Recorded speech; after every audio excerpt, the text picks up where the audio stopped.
नहमदुहु व नुसल्ली व नुसल्लिमु अला रसूलिहिल करीम अम्मा बाद आऊज़ु बिल्लाहि समीइल अलीम मिनश शैतानिर रजीम बिस्मिल्लाहिर रहमानिर रहीम कुल इन्ना सलाती व नुसुकी व महयाया व ममाती लिल्लाहि रब्बिल आलमीन सदक़ल्लाहुल अज़ीम व सदक़ रसूलुहुन नबियुल करीम इन्नल्लाह व मलाइकतहु युसल्लूना अलन नबी या अय्युहल्लज़ीना आमनू सल्लू अलैहि व सल्लिमू तस्लीमा अल्लाहुम्मा सल्लि अला सय्यिदिना व मौलाना मुहम्मदिन मअदनिल जूद वल करम व आलिहि व बारिक व सल्लिम अस्सलातु वस्सलामु अलैका या रसूलल्लाह व अला आलिका व अस्हाबिका या हबीबल। सारे हज़रात दुरूद शरीफ पढ़िए, सारे पढ़िए, मिल के पढ़िए। अस्सलातु वस्सलामु अलैका या सय्यदी या रहमतल लिल आलमीन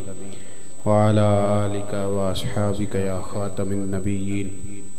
तमाम तारीफ़ें हम्द व सना अल्लाह ताला जल्ल मजदुहुल करीम के लिए।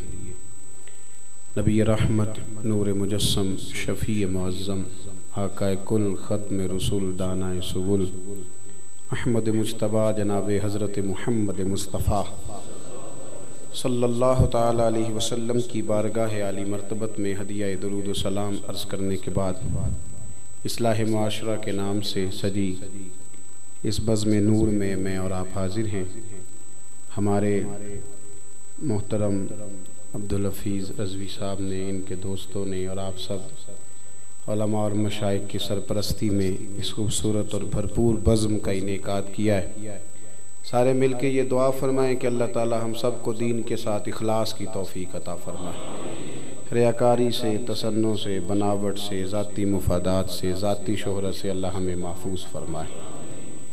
माशरे की इस्लाह के लिहाज से बेशुमार ऐसी बातें हैं जो अल्हम्दुलिल्लाह उलमा मशाइख हर जुमे में, हर मौका पर, हमारे वालिदैन, हमारे बुज़ुर्ग रोज़मर्रा गुफ्तगू में हमारे साथ करते रहते हैं। चूँकि मेरे ज़िम्मे लगाया गया है कि आज मैंने बात करनी है, तो मैं भी कुछ बातें जो मैं किसी जगह ज़रूरत महसूस करता हूँ इस्लाह के लिहाज से, मैं भी अर्ज़ करने की कोशिश करता हूँ। जब इंसान गुफ्तगू कर रहा होता है ना, हज़रत उमर फ़ारूक रज़ी अल्लाह तआला अन्हु की खिदमत में एक शख्स ने अर्ज़ किया था कि हुज़ूर मैं तकरीर करना चाहता हूँ, मुझे इजाज़त दे दें। ये मुस्नद इमाम अहमद में मौजूद है।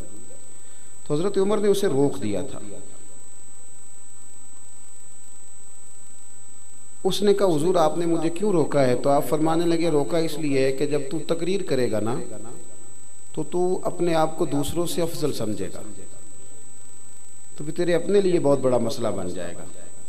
जब हम गुफ्तगू कर रहे होते हैं और जब हमें स्टेज दिया जाता है और जब हमें आगे बिठाया जाता है तो अपने आप को संभालना भी तो बहुत बड़ा मसला है ना, अपनी हिफाजत भी। तो जब हम इस्लाह का लफ्ज़ इस्तेमाल करते हैं ना, मैं दूसरों की इस्लाह करने जा रहा हूँ, तो फिर बहुत सारी ऐसी चीज़ें होती हैं जो अपने नफ्स में चुटकियाँ भर रही होती हैं, तो उनका भी ख्याल करना बड़ा ही ज़रूरी होता है। इसलिए बात शुरू करने से पहले आपकी खिदमत में ये गुजारिश है कि मेरा मकसूद किसी शख्स को टारगेट करना नहीं होगा, ना कोई ऐसी बात होगी, एक मजमूई सी बात है। बल्कि मैं अपने दोस्तों से अक्सर कहा करता हूँ कि मैं वो वाली बात छेड़ा करता हूँ जिसकी मुझे खुद बड़ी ज़रूरत होती है। मैं समझता हूँ कि अपने आप से जो बात शुरू होगी ना, इकबाल ने कहा था ढूंढता फिरता हूँ इकबाल अपने आप को, मैं तो ढूंढता फिरता हूँ इकबाल अपने आप को, आप ही गोया मुसाफिर आप ही मंजिल हूँ मैं। तो आप थोड़ी देर मेरी बात पे तवज्जो करना। इस्लाह और समझना और सुलझना, इस वक्त जिन चीज़ों की ज़्यादा ज़रूरत मैं महसूस कर रहा हूँ वो मैं आपकी खिदमत में अर्ज़ करूँगा। सबसे पहली बात, अगर आप चाहते हैं कि मेरी और आपकी इस्लाह हो तो जो सबसे ज़रूरी बात है वो ये है कि हमें अपनी सोचों को सही करना पड़ेगा। पाकिस्तान में ना 5 लाख मरीज़ रजिस्टर्ड है डिप्रेशन और टेंशन का, जो सरकारी आदाद शुमार के मुताबिक रजिस्टर्ड है। एक छोटी सी गुजारिश और कर लूँ आपसे, रहने दूँ? कोई हाँ ना तो करे ना यार। मैं ना ज़्यादा मोबाइलों पे वीडियो बनाने के भी हक में नहीं, मुझे ये शक पड़ने लग गया है कि कहीं हमारे सारे बच्चे ही साफ़ी ना बन जाएं। हमने और भी तो काम कराने हैं ना, और भी गम है ज़माने में मोहब्बत के सिवा। तो मेहरबानी करें सारे साफ़ी ना बने, और भी काफ़ी शोबे हैं। ये वीडियो वाले से दोस्ती तो होगी आपकी, तो ये दे देंगे आपको इंशाअल्लाह ताला। आप इनको पहचान लें, और जो ज़्यादा ज़रूरी समझे उसको मैं मना भी नहीं करता, लेकिन मुझे यूँ लगने लगा है कि तस्वीर हमने फ़र्ज़ किफ़ाया ही समझ ली है। ये ज़रूरत के लिए जायज़ है, इसको नफ्सियात पे सवार ना करें, अच्छा नहीं लगता ज़रा। ये ज़रूरत है, बस एक ज़रूरत है, उमूम बलवा है, वरना मुत्तकी बुज़ुर्गों का तो फतवा यही है कि नहीं होनी चाहिए। अल्लाह ताला हमें समझने की तौफीक अता फरमाए। सबसे पहली 5 लाख आदमी भाई रजिस्टर है, जो टेंशन की, डिप्रेशन की। बहुत सारे लोग कहते हैं जनाब घर में दिल नहीं लगता, मेरी तबीयत में जल्दबाजी है, बेकरारी है, बेसुकूनी है। 5 लाख आदमी तो दवाई खाता है बकायदा, और जो इसके अलावा नींद की गोलियां खा के सोते हैं उनका कोई एदादो शुमार नहीं। और रात को बिस्तर पे लेटने के बाद जिनको फजर की अजान हो जाती है और नींद नहीं आती, वो बेशुमार हैं। इन मरीजों को सबसे पहले नफ्सियात का डॉक्टर ये मशवरा देता है कि तू अपनी सोच सही कर, अच्छा सोचा कर। जिस मुआशरे की सोचें अच्छी होती हैं वो मुआशरा सेहतमंद होता है, और जिस मुआशरे की सोचें अच्छी नहीं होती वो मुआशरा सेहतमंद। कुरान मजीद ने हमें हुक्म दिया, कहा या अय्युहल्लज़ीना आमनू इज्तनिबू कसीरम मिनज़्ज़न्नि इन्न बअदज़्ज़न्नि इस्म। कुरान पाक फरमाता है, ए ईमान वालो, बहुत सारे गुमानों से बचो, बाज गुमान भी गुनाह हैं, बाज तुम्हारी सोचें भी गुनाह हैं, अच्छा सोचो। और सही मुस्लिम के लफ्ज़ हैं, नबी पाक अलैहिस्सलाम ने फरमाया, बदगुमानी सबसे बड़ा झूठ है, सबसे बड़ा। यार जरूरी है कि जो दो बंदे वहां चौक में खड़े हैं वो मेरे खिलाफ ही बात कर रहे हैं, और वो जो 2 मेरे जानने वाले खड़े हैं वो मेरे खिलाफ ही। ओ भाई, मैं इतना अहम नहीं, उन बेचारों को कोई और काम भी हो सकता है। छोड़ दें आप छोड़ें कि वो सारे मेरे ही खिलाफ है। यानी आपने क्या अपने आप को समझ लिया, आप क्या हैं? हर बंदा आपके खिलाफ है। और कई मैं ऐसे लोगों को देखता हूं, मेरी तरह के वाज़ और नसीहत करने वाले लोग, उनके पास जो जुमा पढ़ने लोग आते हैं 95% प्यार करने वाले होते हैं, अपनी तरह के अच्छे लोगों की बात नहीं कर। 5% मुखालफत करने वाले होते हैं। 5% तो वैसे भी होने चाहिए, नजर नहीं लगती। अब सारे ही आपसे प्यार करेंगे तो काम चलेगा ही नहीं। 5% तो मुखालफत वाले वैसे भी मेरी नजर में तो सारे लोग अल्लाह रसूल को मान गए कि कुफर है अभी। तो जब सारे उनको नहीं अभी तक माने तो मुझे आपको कैसे मान जाएंगे? तो ये क्या फिक्र। अब हम क्या करेंगे?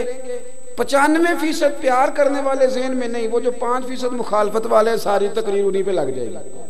ओ खुदा के बंदे, उनको छोड़ ही दे, ज़हन में ही ना ला।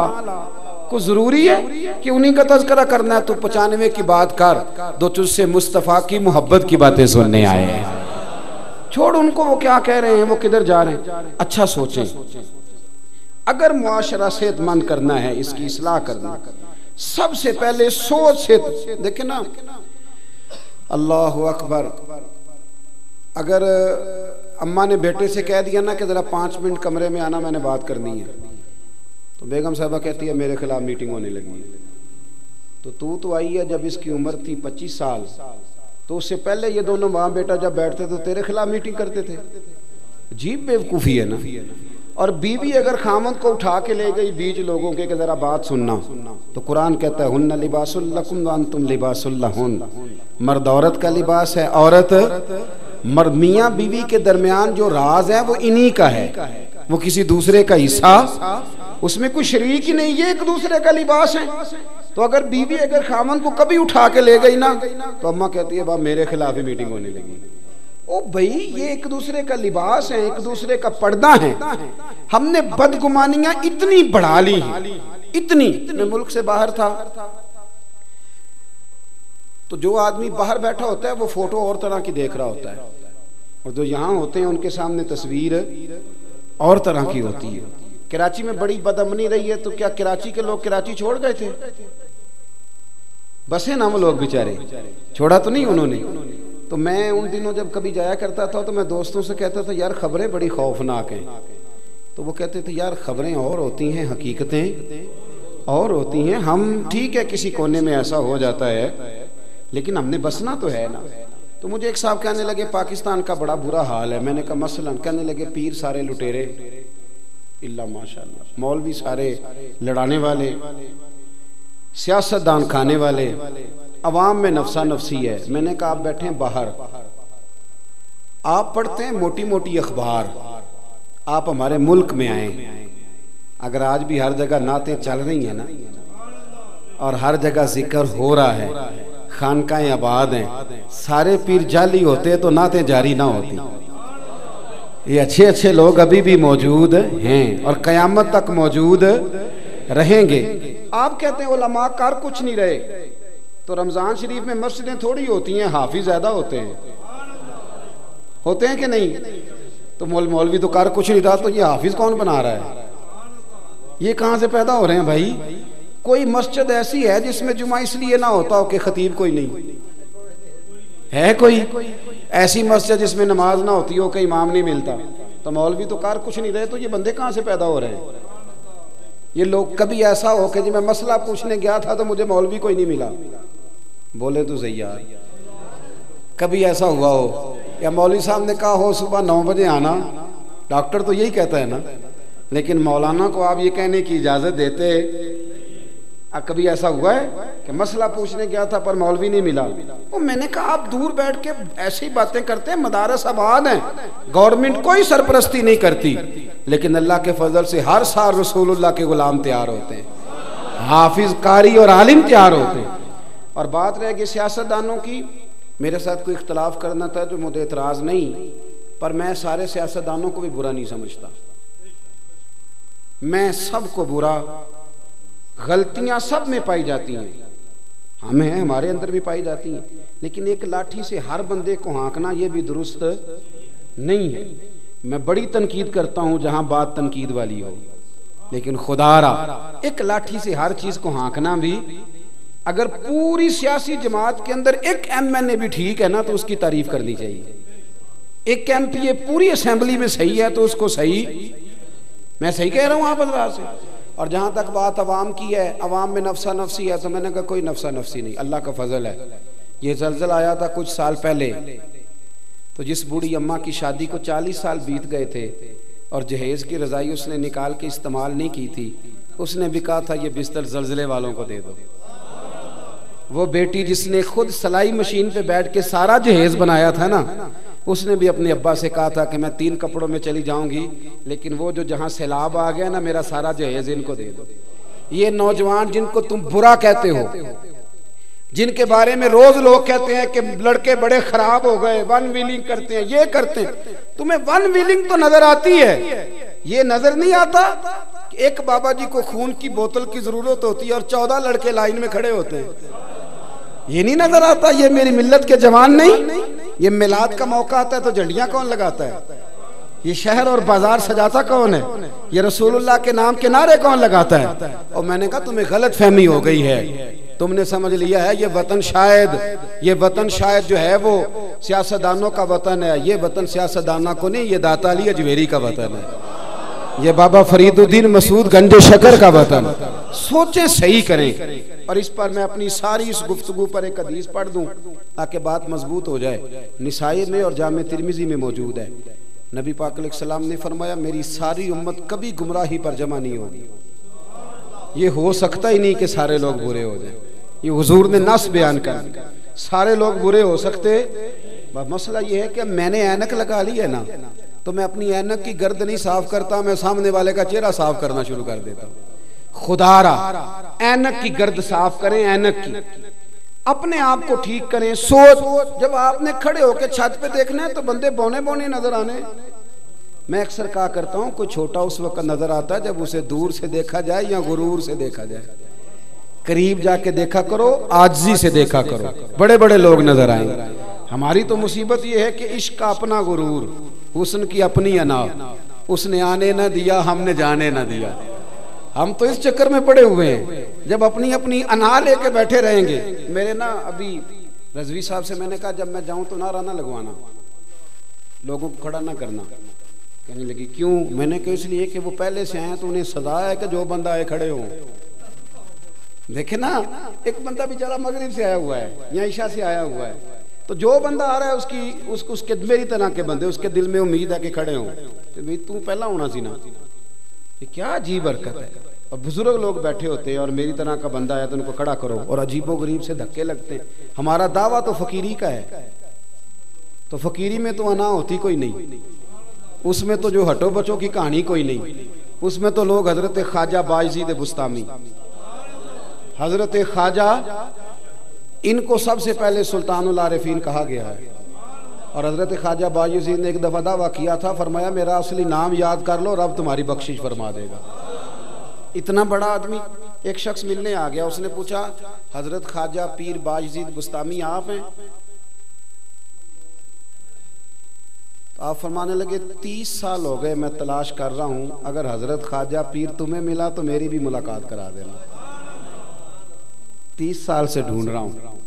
ये कह के आप चले गए। तो उसने दोबारा एक बंदे से पूछा कि हजरत ख्वाजा पीर बायजीद बुस्तामी, तो कहने लगा अभी तो तुम बातें कर रहे थे उनसे।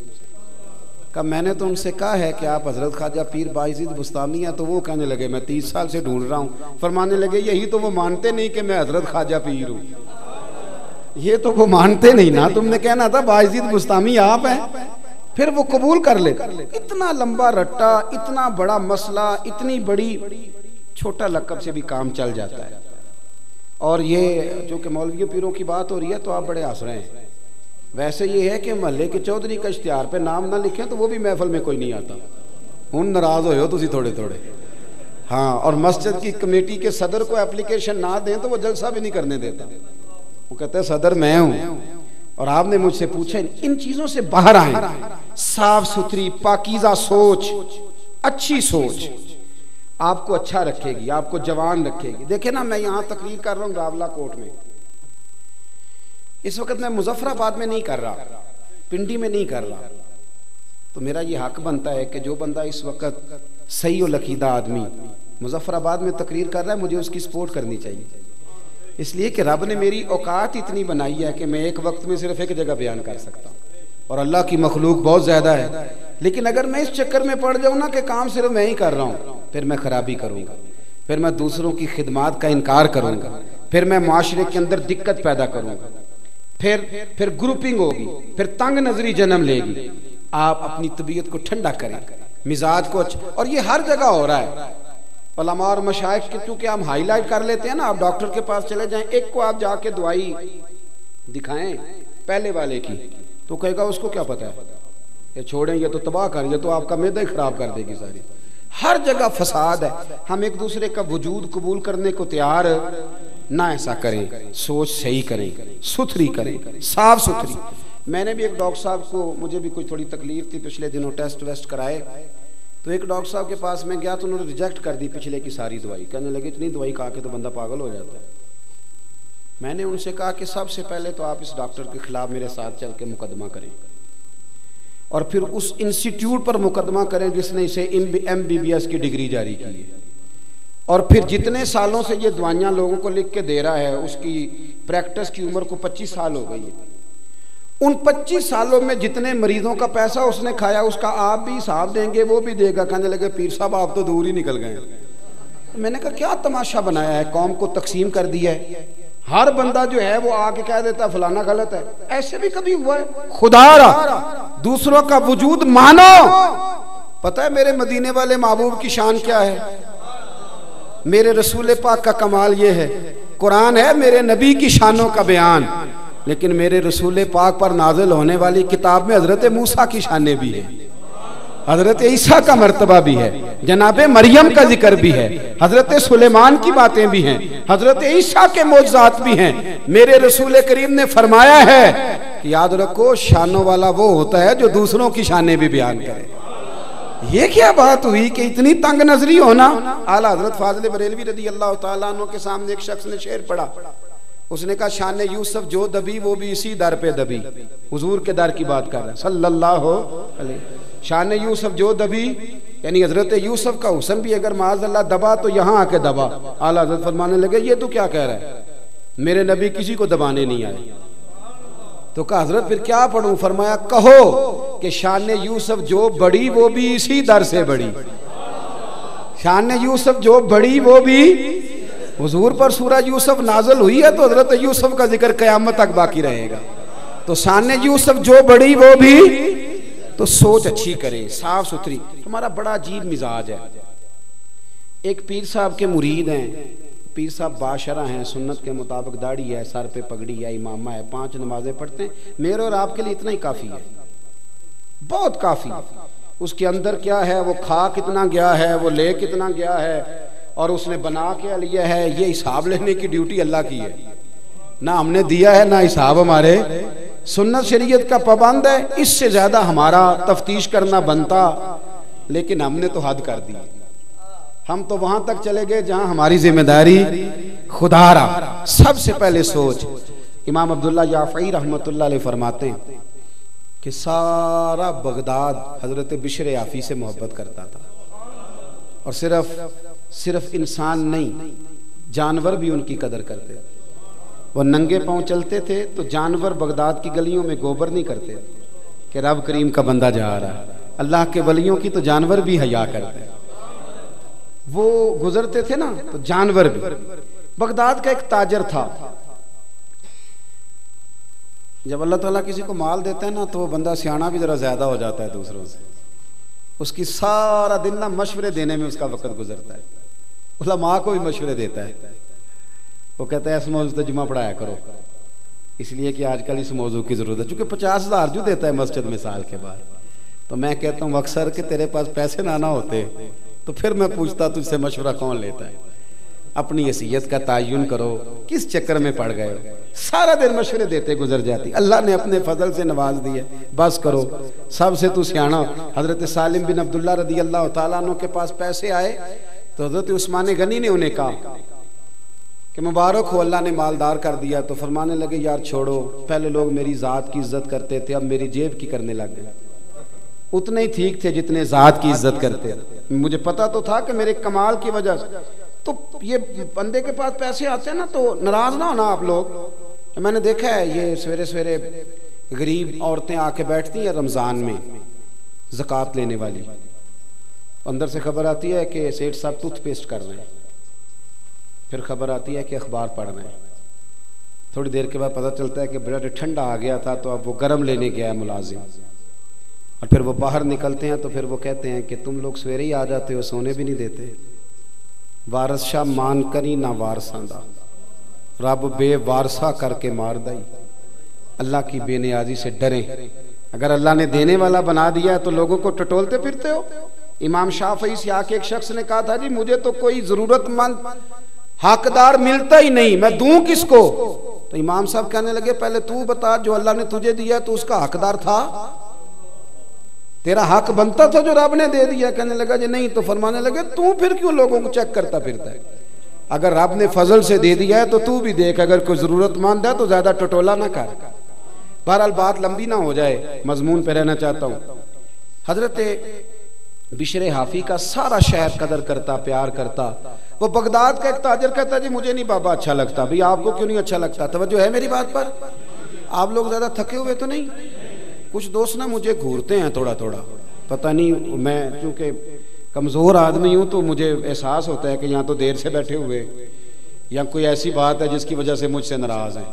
आप बिल्कुल फिक्र नहीं करें, मैं जल्दी चला जाऊँगा इंशाल्लाह। और तकरीर भी मैं लंबी नहीं करता, मैं करता ही थोड़ी हूँ। मैं तो जुमे में घंटा नहीं करता, मैं तो मुख्तसर बात करने का कायल हूँ। तो थोड़ी आप परेशान ना हो, और कोई ऐसी बात भी नहीं करूँगा जिससे आप महसूस करें कि कोई मामला ख़राब हो रहा है। अल्लाह ताला आपको बेहतरीन सिला अता फरमाए। वो बगदाद का एक ताजर कहता मुझे नहीं जी बाबा अच्छा लगता। कुछ लोग हैं ना स्टाइल जरा हट के, यानी सबसे अलग बात करनी, अलहदा बोली बोलनी, मुझे नहीं। भी तुम्हें क्यों नहीं अच्छे लगते? कहने लगा जी ये जुमे वाले दिन ना जुमे के फर्ज पढ़ के चले जाते हैं, बाकी नमाज नहीं पढ़ते मस्जिद में। मस्जिद में कौन सी नमाज पढ़नी जरूरी है जी? तो बाकी जिसका जहां दिल करे वहां आप पाबंदी लगा सकते हैं। मेरे एक मदरसे का तालिब इल्म था तो कुछ लोग मेरे पास आए, कहने लगे पीर साहब बच्चा दे दे नमाज पढ़ाने के लिए। दे दिया, फिर शिकायत आ गई, कहने लगे असर की पहली 4 सुन्नतें नहीं पढ़ता और इशा की पहली 4 सुन्नतें नहीं पढ़ता। मैंने कहा वापस कर दो। कहने लगे जी आप तो नाराज हो गए। मैंने कहा यार जिस चीज की पाबंदी अल्लाह रसूल नहीं लगाते तुम क्यों लगाते हो? रब रसूल अगर वो सुन्नतें जरूरी होती तो फर्ज कर दी जाती, तो जिसकी अल्लाह रसूल पाबंदी नहीं लगा रहे, हमारा अजीब मिजाज है ना, उसकी हम पाबंदी लगाते, कितनी गलत बात। और मैं चाहे चौथी रकत में शामिल हूं, इमाम साहब पर पाबंदी है कि ना वो बच्चा देखें ना बीमार देखें, वो अजान से पहले मस्जिद आए और जब तक आखिरी सेठ बाहर ना निकले वो बाहर ना जाएं। ऐसे तो ना करो यार, कम से कम ख्याल करें थोड़ा सा। हर शख्स की जरूरियात है जिस तरह मेरी और आपकी है। वो कहते थे ये फजर पढ़ के ना फर्ज जुमे वाले दिन चले जाते थे, बाकी नमाज नहीं, मुझे अच्छा नहीं लगता। एक दिन एक बंदे ने समझाया उस्तादर को कि यार तू इस इतनी सी बात पर एक बुजुर्ग पर तनकीद करता है। और हमारा मिजाज है 99 खूबियां होंगी, एक खामी होगी पर हम खामी का जिक्र करेंगे। हालांकि इंसान है, एक खामी तो रहेगी, खामी का जिक्र करेंगे। एक दिन जब बड़ा समझाया तो ताजर कहता है मेरे दिल में ख्याल आया पता तो करूं बाबा जाता कहाँ है जुमे के फर्ज पढ़ के। कहते हैं हजरत के साथ मैंने जानबूझ के उनके साथ नमाज पढ़ी। जब वो फारिग हुए तो वो जल्दी से निकले, तो मैं भी थोड़ा चुप चुप के पीछे पीछे हुआ। बगदाद की एक दुकान से उन्होंने नान खरीदे। मैंने फिर बदगुमानी की, मैंने कहा ओहो पीर साहब को भूख ने सताया था, इसलिए सुन्नत भी छोड़ दी, नवाफिल भी छोड़ दी। फिर वो आगे गए तो उन्होंने कबाब, होटल से कबाब लिए, तो मैंने कहा इनकी उम्र देखो और जायके देखो। फिर बदगुमानी की। कहते हैं फिर वो जंगल की तरफ बढ़े, तो मैंने कहा मौलाना लोगों से मुरीदों से छुप के खाएंगे। लेकिन कहते हैं थोड़ा सा सफर तय हुआ तो एक कच्चा मकान आया, बाहर से कुंडी लगी हुई। हजरत बिशर आफी ने खुद दरवाजा खोला और कहते हैं मैं सुराख से देख रहा था एक फालज ज़दा बूढ़े बीमार बाबा जी लेटे और उनके मुंह से रतूबतें पानी की निकल रही हैं। कहते हजरत बिशर आफी दौड़ के आगे बढ़े, पहले उनको सीधा लिटाया, फिर एक प्याला लिया, मटके से पानी डाला और फिर अपना इमामा खोला और पानी में भिगो के तो बाबा जी का मुंह साफ किया और फिर पहला लुकमा बाबा जी के मुंह में डाल के कहने लगे माफ करना जरा मुझे जुमे वाले दिन देर हो जाती है, अभी तो मैंने सुन्नतें भी पढ़नी है, अभी तो नवाफल पर अदा करने हैं, जुम्मा था तो जरा देर हो गई, वरना रोज वक्त पे आता हूँ। वो शख्स कहता है मैं, मेरे वजूद के रोंगटे खड़े हो गए, मैं क्या सोचता था और बन क्या गया। और फरमाते हैं फिर वो बीमार बुजुर्ग वो बोले और कहने लगे बिशर आफी मेरे तो अपने भी मुझे छोड़ गए और 14 साल हो गए हैं तो मेरी 2 वक्त की रोटी लेके आता है, मैं पता नहीं जिंदा लाश कब तक बना रहूंगा, तू कब तक आएगा। खुदा के बंदे तो हैं हजारों और बनू में फिरते हैं मारे मारे, मैं उसका बंदा बनूंगा जिसको खुदा के बंदों से प्यार होगा। कहा 14 साल से आ रहे हो, कब तक आओगे? जनाब बिशर आफी ने अपने हाथों से बाबा जी के आंसू पूछे और फिर फरमाने लगे आज के बाद ये लफ्ज ना अदा करना, ये जो सारा शहर मेरी इज्जत करता है और जानवर भी कदर करते हैं तो ये मेरे चिल्ले और वजीफों की वजह से नहीं है, मैं आप जैसे लोगों की खिदमत करता रहता हूं तो रब ने मखलूक के दिलों में मेरी मोहब्बत पैदा फरमा दी, मोहब्बत पैदा कर दी। वो कहते हैं खाना खिला के हज़रत बिशर आफी बाहर निकले तो मैं कदमों में बैठ गया, मैंने कहा मुरीद कर ले। कहने लगे एक शर्त है, तवज्जो है मेरी बात पर, यहाँ करामत होती भी नहीं तो लोग फेसबुक पे दे देते हैं कंपनी की मशहूरी के लिए, क्या तमाशा है, जो बातें छुपाने की थी वो बता रहे हो, ये क्या बिगाड़ दिया तसव्वुफ का रंग, जेड़े महरम राज हकीकत दे वो ते राज़े हकीकत खोल दे ही नहीं, ए जिन्ना वेखिया नहीं हो करन गल्लां, जिन्ना वेख लिया हो ते बोल दे ही नहीं, वो तो बात ही नहीं करते। वो तो हजरत बिशर आफी फरमाने लगे एक शर्त है अगर तूने मेरा मुरीद होना है। कब वो क्या? फरमाने लगे ये जो तूने देखा है ना मेरी जिंदगी में किसी से बात ना करना, ये मेरी शर्त है। फिर फरमाने लगे यही तो चंद नेकियां जिनके सबब अल्लाह क़यामत पे रहम फरमाएगा, ये भी लोगों के सामने ले आऊं। वो शख्स कहता है जिसे मैं समझा करता था ना कि ये उनका गुनाह है, वो उनकी सबसे बड़ी नेकी निकल आई। बहुत सारी जगहों पे हम समझ कुछ रहे होते हैं और निकलता सोच साफ करें, अच्छी करें, जो जिस मकाम पे है उसे वहां वकार देना सीखे, इज्जत देना सीखे।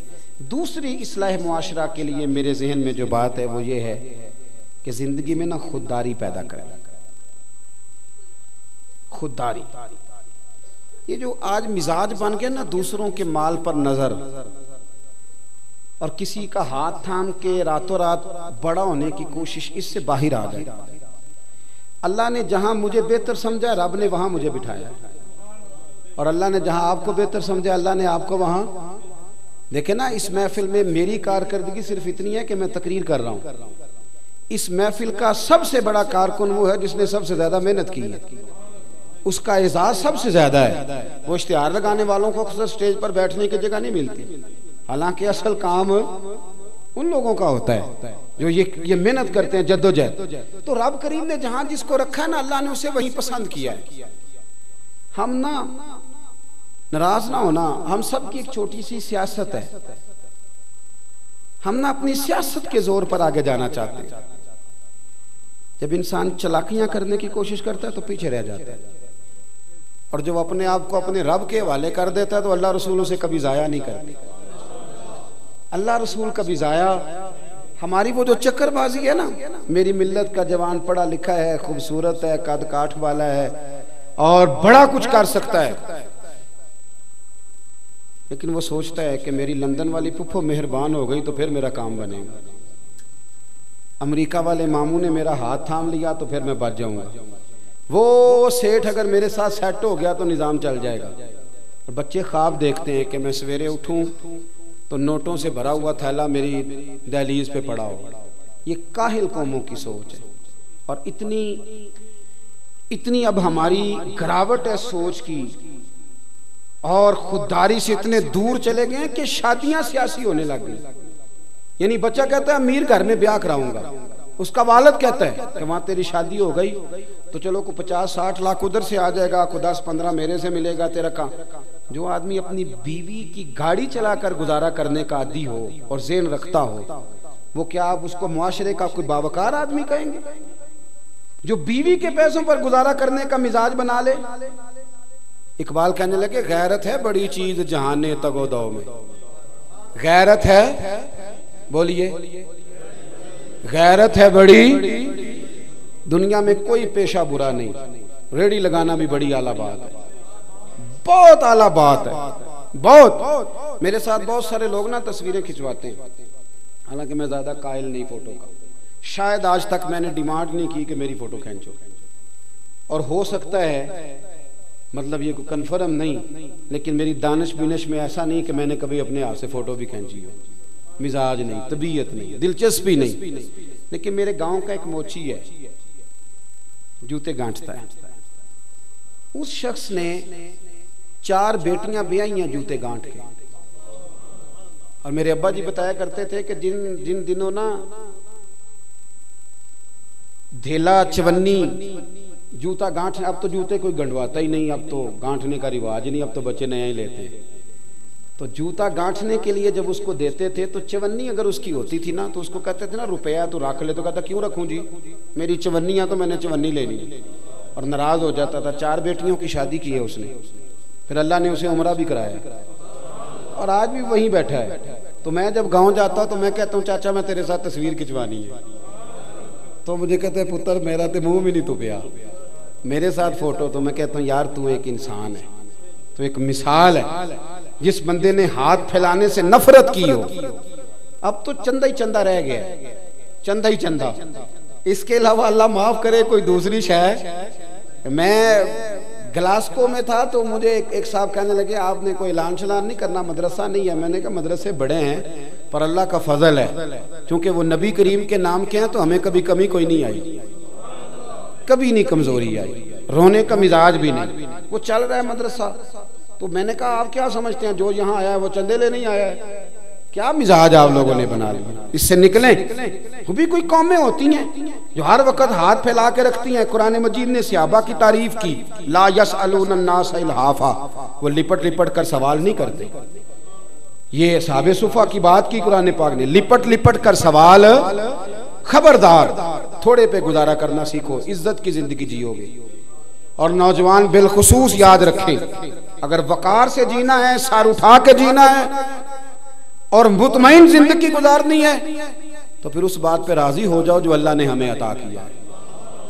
फिर तेरा 5 मरले का मकान, अगर तूने फ्रॉड का मकान खरीदा है ना 6 कनाल का, तो उससे तेरा 5 मरले का वकार वाला घर बड़ा शानदार। इज्जत के साथ अगर जीना चाहते हो, हातम ताई से किसी ने कहा था कभी तूने अपने से बड़ा सखी भी देखा है? हातम ताई का नाम है ना आज तक सखावत में, अपने से बड़ा सखी भी देखा है? उसने कहा देखा है। कौन सा? कहने लगा मैंने एक दफा अपने सारे शहर की दावत पकाई, तो मैं चेहरे पे नकाब ओढ़ के निकला कि पता करूं कोई आदमी रह तो नहीं गया। तो जब मैं जंगल में गया तो मैंने एक बाबे को लकड़ियां काटते देखा। सब लोग उस जमाने के जितने पढ़े लिखे शुआरा अदीब सब मैंने बुलाए, बाबा लकड़ियां काट रहा था। तवज्जो है मेरी बात पर? कहते मैं उसके करीब गया, चेहरे पे नकाब था। मैंने कहा बाबा जी आपको नहीं पता आज हातम ताई की दावत है? कहने लगा बेटे पता है। तो मैंने कहा जाना नहीं? तो कहते बाबे ने अजीब जवाब दिया। कहने लगा मुझे ना अपने हाथों की कमाई का चस्का लग गया। किसका चस्का? हाँ, आजकल चस्का ये है कि किसी को पार्टी कैसे डालनी है, कैसे मुफ्त की रोटी खानी है। किसका चस्का लग गया? अपने हाथों की। बोलिए। मेरे ना मदरसे में एक लायक बच्चा पढ़ता है, मालदार घराने का था। तो थोड़ी सी ना आपको पता है दौरान तालिब इल्मी हमें भी बड़े बहाने आते थे, तो ये चीज़ें याद आती हैं, तो थोड़ा आगे पीछे होता था। वो मदरसे में काम हो रहा था, तो मैं उसको खिड़की में लेके खड़ा हो गया। मैंने कहा बेटे एक चीज़ तुझे दिखानी है। जब तेरे सामने भुना हुआ गोश्त रखा जाता है तो नखरे करता है, इधर भी आ एक नज़ारा देख। मजदूर ना सवेरे 2 रोटियों के बीच अचार रख के लाता है, और जब वो दोपहर को खाने लगता है ना मेरे भाई, तो वो अचार उसकी रोटियों को भी लग जाता है और पौने को भी लग जाता है। लेकिन जब दोपहर का वक्त होता है तो मिट्टी से लिथड़े हुए हाथ पहले वो जाके टूटी पे धोता है। फिर वो क्या करता है कि वो पानी का प्याला खुद भर के रखता है। तवज्जो मेरी बात पे रखें। फिर वो जमीन पे बैठता है, और जब वो पोना खोलता है ना, कभी उसे खाते हुए देखो, यूं महसूस होता है कि दुनिया की सारी नेमतें इसके सामने पड़ी हुई है। और टेबल पर बैठकर 22,000 की रोटी खाने वाले इतना शुक्र अदा नहीं करते जितना वो बंदा शुक्रिया अदा करता है। या अल्लाह तेरा शुक्र है, या अल्लाह तेरा शुक्र है। और उनको लफ्ज नहीं सीधे पढ़ने आते, वैसे भी लफ्ज तासीर से बनते हैं, तलफ्फुज से नहीं। अहले दिल आज भी हैं अहले जुबान से आगे। सही तलफ्फुज नहीं अदा करना आता, लेकिन जब वो हाथ बांध के कहते हैं ना या अल्लाह तेरा शुक्र है, तो यूं महसूस होता है कि रोटी तो इस बंदे ने खाई है, खाना तो, वरना शादी के मौके पर इतना खाया नहीं जाता जितना तबाह किया जाता है, क्योंकि मुफ्त का होता है ना, मुफ्त का। तो याद रखें मेहनत की कमाई एक हुस्न है, एक वकार है। वो जो बंदा 50 लाख रुपया महीने का या साल का कमाता है, वो तो देखता भी नहीं बेचारा पैसों को। वो बैंक में आए और बैंक से ही सारी जिंदगी अपनी दौलत देख सकता। लेकिन जो 600 रुपया दिहाड़ी लेता है ना, उसको जब शाम को मिलती है तो 3 दफा हाथ साफ करता है और 3 दफा बिस्मिल्लाह शरीफ पढ़ता है, और फिर वो जेब में डालता है। फिर वो हिसाब करता है कि 50 कहाँ लगाने हैं, 60 कहाँ। तो खुददारी से जियो, बावकार रहोगे, बाइज्जत रहोगे। हातम ताई कहते हैं मुझे कहने लगा कि मुझे हाथों की कमाई का चस्का लग गया है, अब मुफ्त के दस्तरखान पर मुझे मजा नहीं आता। तो कहते मैं तो बस उसका फिदाई हो गया। जब मैं वापस आने लगा तो उसने मुझे आवाज दी। मैं वापस पलटा तो कहने लगा बेटा आप भी दावत पे जा रहे हैं? मैंने कहा हाँ। तो उसने मुझे 5 दिनार निकाल के दिए।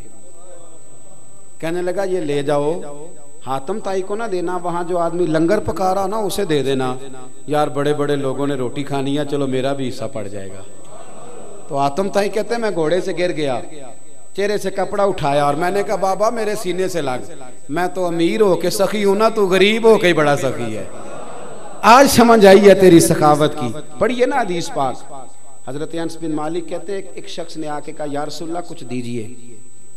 हुजूर मुझे कुछ बोलिए।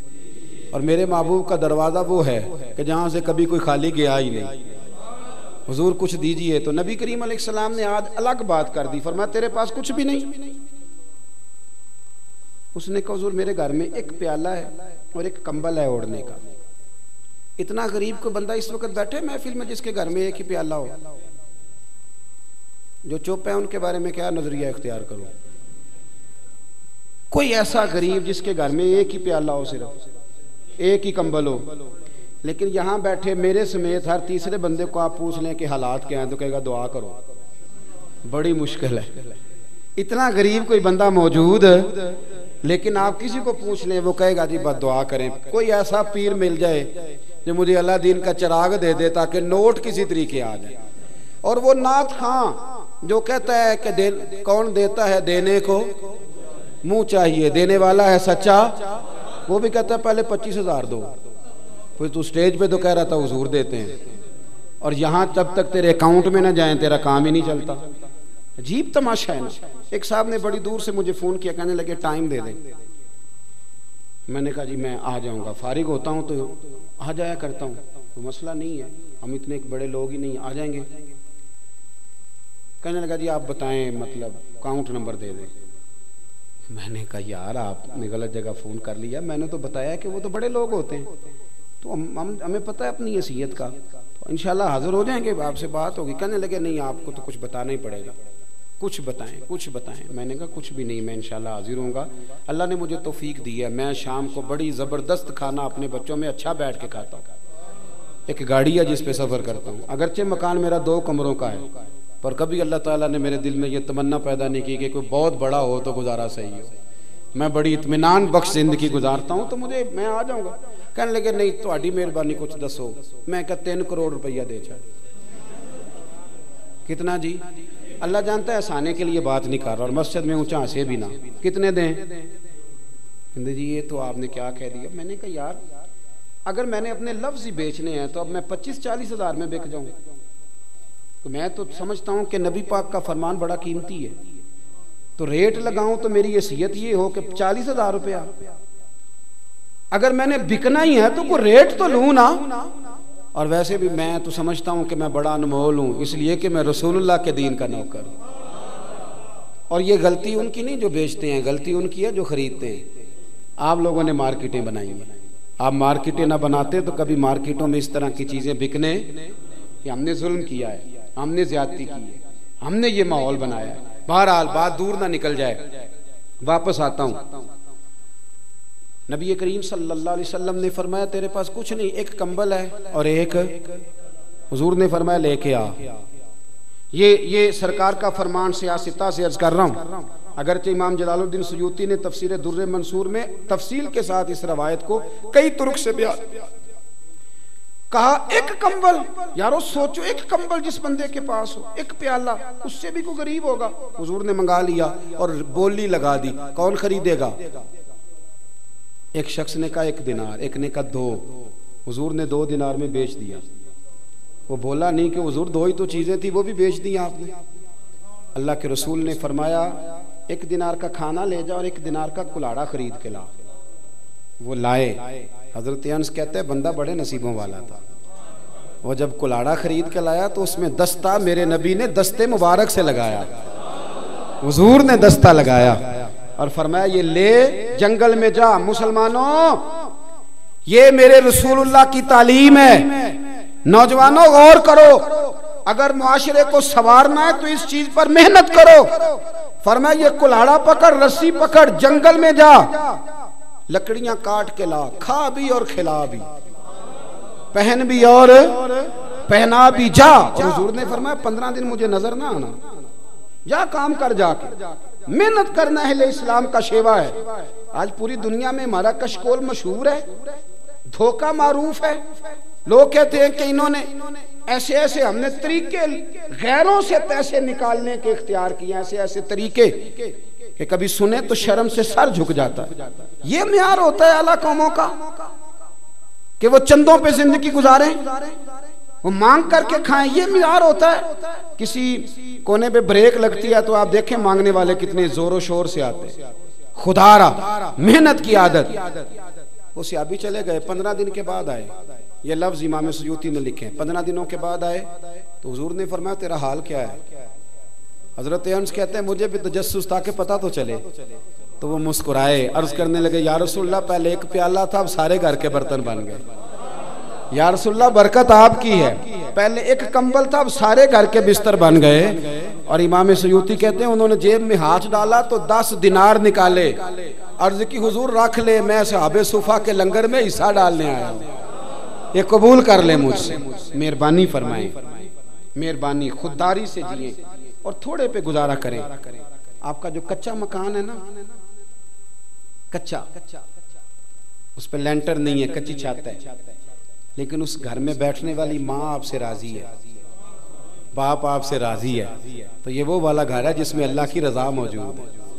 खुदारा उस कुटिया को, घर को ईंटों से बसते हैं, रिज़्क़ हराम जिस घर में आता है वो घर कभी नहीं परवरिश पा सकता, वहां फसाद होता है, दंगा होता है। एक साहब मुझे कहने लगे जी मैंने बड़े पीरों को दिखाया है, घर के एक कोने से ना चीखने की आवाज आती है, तो आप भी को दम कर दें। तो मैंने कहा मैं तो दम दरूद करता ही नहीं।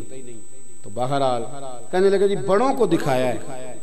तो मैंने कहा यार नाराज ना होना, आप मेरे दोस्त हैं, मैंने वैसे एक जगह पे ये सुना है और पढ़ा है कि अगर किसी कोने में किसी यतीम और बेवा के पैसे लग जाएं तो वहां से चीखने की आवाजें बंद नहीं होती। इस पे भी थोड़ी गौर कर लो कि कहीं किसी का नाजायज पैसा तो नहीं लग गया। मैं थोड़ा सा कभी कभी मुझे उलमा मौका दे देते हैं किसी मीटिंग में बात करने का, तो वहां भी मैं कह दिया करता हूँ, कई बार कह देता हूँ। मुझ शेख साहब ने कहा था कि अगर आपके बच्चे तालीम हासिल न करें तो आप क्या कहेंगे? तो मैंने कहा मैं कहूँगा कि मेरे से मदरसे के बच्चों के साथ ज्यादती हो गई है, इसलिए मेरे बच्चे नहीं पढ़ सके। अगर मैं उनसे प्यार करता तो रब मेरे बच्चों पे भी फजल फरमाता, लेकिन उनके साथ जुल्म होता रहा। अब देखे ना, तकवा बयान करता हूं मैं कि मैंने कभी मदरसे का खाना नहीं खाया, हालांकि तकवा यह है कि तू वही खाना खा जो मदरसे के बच्चे खाते हैं, तेरे बच्चे भी वही खाएं ताकि तुझे पता चले कि यतीम मिस्कीन बेचारे कैसे गुजारा करते हैं। तू वही खा जो कपड़े मदरसे के तालिब इल्मों ने रमजान में पहने होते हैं ना, वो आपका चौकीदार भी नहीं पहनता, वो मुलाजम भी नहीं पहनता। और जब हम तारीफ करने पे आते हैं और उनके नाम पे चंदा जमा करने पे आते हैं तो हम कहते हैं ये नबी पाक के जानशीन है, खुदारा। और आप लोग क्या करते हैं, कभी आपके घर में एमपी आए तो आपने कहा देख जरा लेट है, आधा घंटा बैठो, बोलो। बच्ची बच्चे का रिश्ता देखने वाले हैं तो उनसे कहते हो कि खाना लेट है, आधा घंटा बैठो। तालिब इल्मों को तो आप कह देते हैं कि खाना लेट है, जरा 2 पारे और पढ़ लो। किस जुर्रत के साथ कहते हो? ये रसूलुल्लाह के दीन के मुहाफिज नहीं, ये नबी पाक सल्लल्लाहु अलैहि वसल्लम ने इनकी अजमतें बयान नहीं की? क्या समझा हुआ इनको? लवारस है, जो जिसके मन में आए इनके साथ करे। और फिर आप दावा करते हैं कि हमें स्कॉलर मिले मदारस से, हालांकि मदारस अपना किरदार अदा कर रहे हैं, मैं शुरू में कह चुका हूं, लेकिन जो इनके साथ जुल्म हो रहा है उसका अहाता करना भी बड़ा जरूरी है। इसलिए कि मैं खुद इस कबील का आदमी हूं, इसलिए बयान कर रहा हूं। बात लंबी हो जाएगी और दूर निकल जाएगी, वापस लौटता हूं। आखिरी बात, एक तो सोच अच्छी रखें, दूसरा खुददारी, और तीसरा जिंदगी में रियाकारी छोड़ दें। कुल इन्ना सलाती व नुसुकी व महयाया व ममाती लिल्लाहि रब्बिल आलमीन। अल्लाह ने ये बात बड़ी पसंद की और अपने नबी से कहलवाई। कहा महबूब मुझे ये बात बड़ी पसंद है, तू मुझे कह कि या अल्लाह बेशक मेरी नमाज, मेरी कुर्बानियाँ, मेरा दुनिया में मौजूद रहना और पर्दा करना लिल्लाहि रब्बिल आलमीन, उस रब के लिए है जो तमाम जहानों का पाल। रियाकारी बहुत ज्यादा हो गई है, तसन्नो बहुत ज्यादा है। रियाकारी का मैं तर्जुमा पता क्या करता हूँ? मैं कहा करता हूँ कि रियाकारी बुनियादी तौर पर अदाकारी को कहते हैं। अदाकारी ज्यादा नहीं चलती, नॉर्मल जिंदगी ज्यादा चलती। हम ना तसन्नो करते हैं, दिखावा करते हैं, और उससे घुटन पैदा हो रही है माहौल के अंदर। इखलास दूर दूर तक नजर नहीं आता। बीवी कपड़े वक्त पे धो के देती हो, खाना टाइम पे पकाती हो, सारे काम करती हो, लेकिन अगर खामद को शक पड़ जाए कि मेरे साथ मुखलिस नहीं, घर चलता है? वो सारे काम तो कर रही है, सिर्फ मुखलिस ही नहीं ना, तो घर चल जाता है। बोल नहीं रहे आप। और अगर बीवी को पता चल जाए कि पैसे भी देता है, मेके भी लेके जाता है, शॉपिंग भी हर हफ्ते कराता है, पर मेरे साथ मुखलिस नहीं, कहीं और भी चक्कर है, तो वो खामद बीवी को कबूल है? क्यों? सारे काम तो कर रहा है, सिर्फ मुखलिस ही नहीं। और भाई सुन लो, अगर आप मुखलिस नहीं तो घर नहीं चलता, तो दीन कैसे चलेगा? अगर आप मुखलिस नहीं तो घर का निजाम नहीं चलता, तो दीन का निजाम कैसे चलेगा? इखलास शर्त है, याद रखो। और याद रखना, अगर आप मुखलिस नहीं तो नमाज भी बोझ है, तकरीर भी बोझ है, आपके लिए महफिल भी माज़अल्लाह बोझ है। लेकिन अगर आप मुखलिस हैं तो फिर ये आपका शौक है, फिर ये आपका मिशन है, फिर ये आपका लुत्फ है, फिर ये आपका जायका है। फिर एक एक लफ्ज, वो एक नाथ खां साहब कहीं तशरीफ ले आए हमारे इलाके के करीब, तो बच्चों ने उनको बताया कि फलां शहर में, शहर का ही नाम बताना होता है ना, अब रावला कोट के कितने महल्ले हैं मैं तो नहीं ना जानता, तो मुझे जब को पूछेगा तो मैं तो यही पूछूंगा ना कि रावला कोट जाना है। तो उन्होंने कुछ थोड़ा सा हट के प्रोग्राम रखा हुआ था, तो कहने लगा आपने तो कहा था कि शहर जाना है, तो अब आगे भी जाना है तो पैसे बढ़ाए जाएंगे, इतना काम। तो मैंने फिर उसको समझाया, मैंने कहा इस तरह तो आप खुद भी तकलीफ में रहेंगे, अगर आप गाड़ी के मीटर पे नजर करेंगे तो फिर तो आपकी जिंदगी मुसीबत बन जाएगी, फिर आपको ना कुछ फायदा नहीं देगी।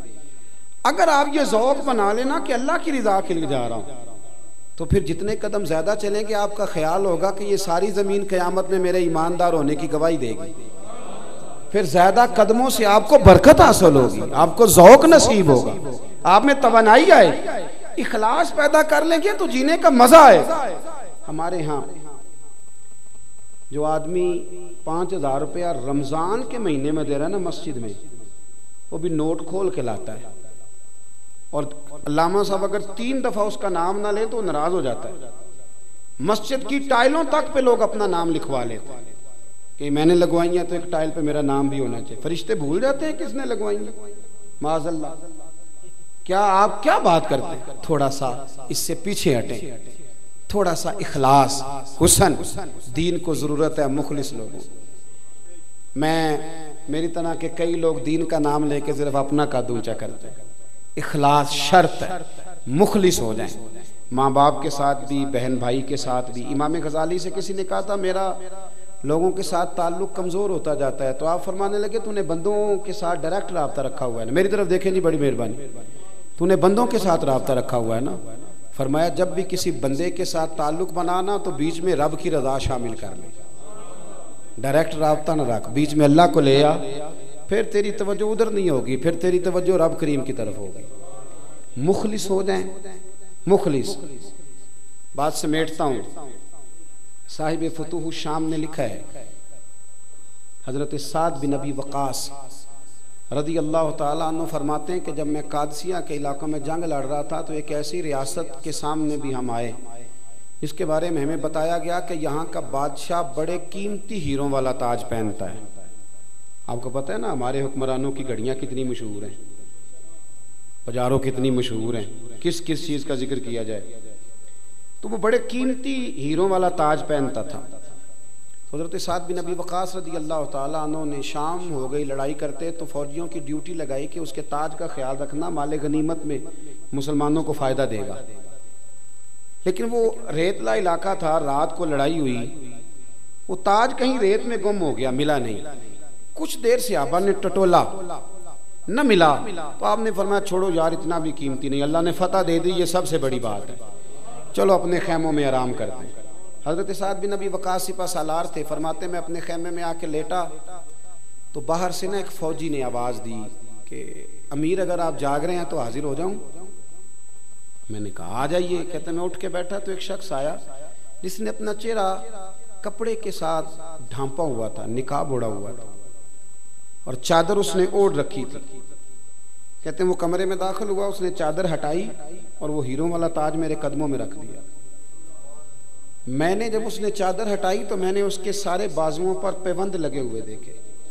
दामान ने तवक्कुल की ये खूबी है कि उस पर पैबंद लगे होते हैं पर धब्बे नहीं होते। दामान ने तवक्कुल की ये खूबी है कि उस पर पैबंद लगे होते हैं पर धब्बे नहीं होते। फरमाते हैं कि वो कपड़े फटे हुए थे, ताज उन्होंने रख दिया। तो मैंने उनसे कहा कि कहने तुम्हें कैसे मिला? कहने लगे मैं अभी आ रहा था, घोड़े के पैर से कुछ चीज़ टकराई है तो मुझे रोशनी पड़ी है तो देखा तो ताज था तो देने आए। कहते मैंने कहा आप तो गरीब आदमी लगते हैं। कहने लगे 12 बच्चों का बाप हूँ। जब जिहाद के लिए निकला था तो एक वक्त का खाना बच्चों के पास था। एक दोस्त को बतौर कर्ज़े हसना कुछ देने का कह आया था, अल्लाह उनकी मदद करेगा। फरमाते हैं ये कह के वो बाहर निकलने लगे तो मुझे बड़ा रश्क आया। मैंने उनसे कहा कि अपना नाम तो बता दें, कबीला ही बता दें, चेहरा ही दिखा दें। कहते हैं जब मैंने ये कहा तो उस सहाबी ने ना रुख फेरा न चेहरा दिखाया, और कहने लगे साथ ये जो मैंने दयानतदारी का मुजाहरा किया ये आपके लिए नहीं किया, अल्लाह करे आपको समझ आए। कहने लगे ये आपके लिए नहीं किया कि मैं नाम बताता फिरूं और मेडल लेता फिरूं। फरमाया जिस रब और जिस रब के रसूल के लिए मैंने ये काम किया है ना, वो मेरा नाम भी जानते हैं, बाप का नाम भी जानते हैं, कबीला भी जानते हैं और मेरा चेहरा भी जानते हैं, और मुझे कयामत में क्या अजर देना है ये भी जानते हैं। मैंने आपके लिए ये काम। हज़रत साद बिन अबी वक़ास फरमाते हैं कि सारी जिंदगी उस शख्स के लफ्ज मेरे कानों में गूंजते रहे। अस्सहाबी कन नुजूम, ये वो लोग हैं कि जिनकी हर अदा रोशनी तकसीम करती। अदा मुखलिस हो जाए अपनी जिंदगी में। दावा बड़ा लंबा चौड़ा है, बड़ा लंबा चौड़ा। एक साहब ने मुझे एक दफ़ा कार्ड दिया तो उस पर ना कई जमातों के नाम थे, किसी का सदर था, किसी का जनरल सेक्रेटरी था। मेरे जो प्यार वाले लोग होते हैं उन्हें मैं समझाता रहता हूँ, तो मैंने उनसे कहा, मैंने कहा एक जमात में काम कर, तेरी मेहरबानी हो ज़रा सही करके कर। ये हर जगह पे जो आप पहुंचे हुए एक पे काम करें और करें ज़रा, मतलब एक जगह मुखलिस हो जाए। कई दोस्त आते हैं कहते हैं पीर साहब फलानी जगह मुरीद हूँ, आप भी तालिब कर लें। तो मैं उन्हें कहता हूँ जितने बुजुर्ग हैं ना इस वक्त पाबंदे शरा हों सारे हमारे अपने, अल्हम्दुलिल्लाह हम इन चक्रों में नहीं पड़ते। तो आप एक घर की खिदमत कर लें, अल्लाह मेहरबानी फरमाएगा। एक के वज़ाइफ नहीं पूरे पड़े जाते, एक की बात पूरी नहीं सुनी जाती, तो आप कैसे, मतलब तो मुखलिस हो जाएं। जहां आप हैं वहां आप मुखलिस हो जाएं। 3 बातें मैंने आपकी खिदमत में अर्ज की। सबसे पहले तो सोच सही करें, दूसरी बात जिंदगी खुददारी से गुजारें। जो कौमें हाथ फैलाती हैं कभी बावकार नहीं रहती। और तीसरा थोड़ा अमल करें पर इखलास वाला करें, लिल्लाहियत वाला करें। आज छोटा आदमी हूँ, आया जरा दूर से हूँ, एक बात तो आपको मुझे मनवा लेनी चाहिए। एक मान लेंगे सिर्फ, चलो जितनों ने कहा मुझे इतने भी काफी है, इतने भी काफी है, सिर्फ एक ही जी, एक ही बात। आज आपने मेरे कहने पे ना एक काम करना, सिर्फ इखलास की बात कर रहा हूं। किसी को ना पता हो, आपके बच्चों को भी नहीं, सिर्फ 2 रखते नमाज छुप के पढ़ के देखे, 2 नफल सिर्फ छुप के, किसी को ना पता हो। और एक दुआ मांगे या 2 दुआएं मांगे पर अकेले में छुप के, सिर्फ 3 बार दुरूद शरीफ पढ़े पर पढ़े छुप के, किसी को पता ना हो। और फिर आप अपने बिस्तर पे आके लेट जाएं और फिर आप अपने दिल में महसूस कीजिएगा कि रब ने आपको सुकून कितना अता फरमाया। शर्त यह है कि राज आपका और अल्लाह रसूल का हो, तीसरा को बंदा शरीक। ये एक दफ़ा आज करके देखें, अगर अमल आपके दिल को ठंडा करे तो फिर बाकी सारे अमल भी छुपाने शुरू करें। नेक अमल को कीमती, मुझे आज तक नहीं समझ आई, किसी बंदे के घर में 10 लाख रुपया पड़ा हो तो गली में आके बताता है, अगर 15 तोले सोना पड़ा हो तो, लेकिन तहज्जुद पढ़ता है तो बताता है आके। क्या तहज्जुद को कीमती नहीं समझता? तो तिलावत कर ली तो बता दिया है, तिलावत को कीमती नहीं समझा। भाई अगर सोना कीमती है, पैसे कीमती हैं, तो तहज्जुद की नमाज भी तो बड़ी कीमती है ना, उसको भी तो छुपाना चाहिए था ना, लेकिन उसका इजहार कर दिया। जो 5000 मस्जिद में दिया है वो सारे ज़माने को बता दिया कि नेकियां बड़ी कीमती हैं, किसी की नज़र पड़ जाए तो कई दफ़ा मसला बन जाता है, लिहाजा इनको छुपाएं। अल्लाह की बारगाह में दुआ करता हूँ जो मैं कह सका अल्लाह कबूल फरमाए। दौरान गुफ्तगू जहाँ भूल गए रब करीम हमसे दरगुजर फरमाए। आखिर दावा अल्हम्दुलिल्लाह।